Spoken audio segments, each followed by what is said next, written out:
主役カップルに入り込む第三者は滅ぼすべしと常々思っているが、本日ご紹介する3人に限ってはどうにも憎めない上に心がざわつく存在。本動画はネタバレを含むのでご注意ください。では早速始めましょう。タイ BL ドラマピットベイベーシーズン2のウィリーはかっこよすぎる。ウィリーの絶対的な自信は一体どこから来るのか説明できる人がいたら教えてください。この顔、この表情、もはや反則。ベイベーも自信過剰なタイプなので2人がカップルとして噛み合うとは思えない。それでもウィリーが画面に登場するたびに私の全身全霊が彼に惹かれてしまう。もはや脳で考えてる以前に心臓が反応しているレベル。レース界で常に1位に君臨するベイベーの前に突如として現れたウィリー。彼はベイベーから1位の座をあっさり奪うだけでなく、明確な意図を持って近づき、挑発的な態度でベイベーを翻弄していく。ベイベーの恋人であるチャーリーが誤解するような写真を SNS にアップするなど、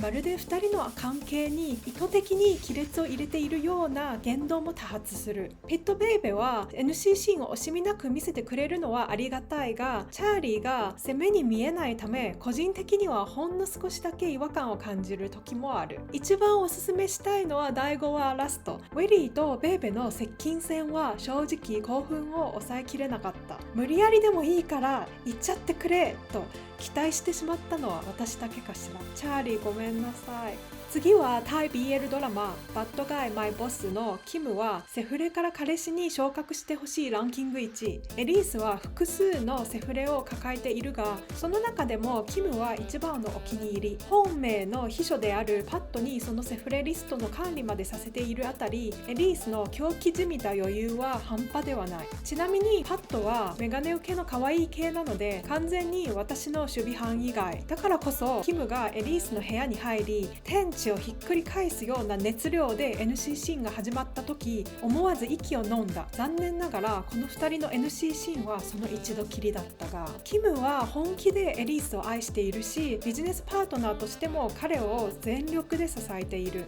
エリースのそばでトップの座を保てるのなら他の相手と寝られても構わないという暗黙の了解のもとで彼のそばにいる。キムは弱くないし、他の誰とでも恋愛できる実力も魅力もあるはず。それでも彼は自ら一歩下がってエリースに振り回されることを受け入れている。エリースのわがままに従い、時間や場所を問わず電話一本で即座に駆けつける。まあそれはパットもやっていることだが、パットは対等な関係を望んでいて、恋愛は1対1でなければ続かないタイプ。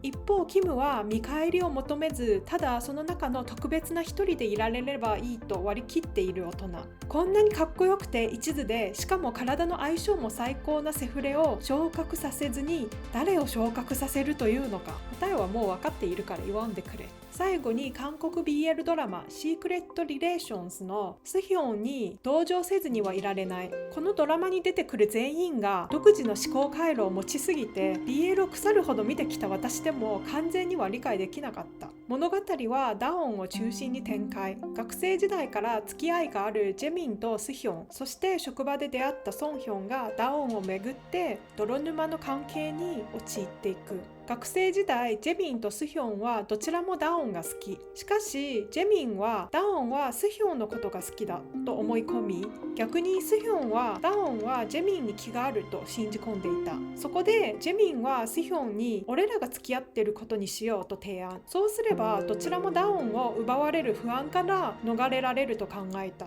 しかしジェミンの巧妙で狡猾な操作のせいで現在のダオンはスヒョンを深く憎み、スヒョンも怒りと絶望によって人が変わってしまった。私は同僚のソヒョンにもあまり感情移入できなかったため、なおさらスヒョンが気の毒に見えてしまう。とにかくあまりにも異次元なロジックが飛び交う展開についていけず、頑張ったものの凡人の私は途中で置いていかれてしまった。それでもスヒョンには心から盛大なご愁傷様を送りたい。本日のまとめとして、ピットベイベーシーズン2のウィリーはあまりにもかっこよくて正直もてあそばれたい。はい、一発殴ってくれ。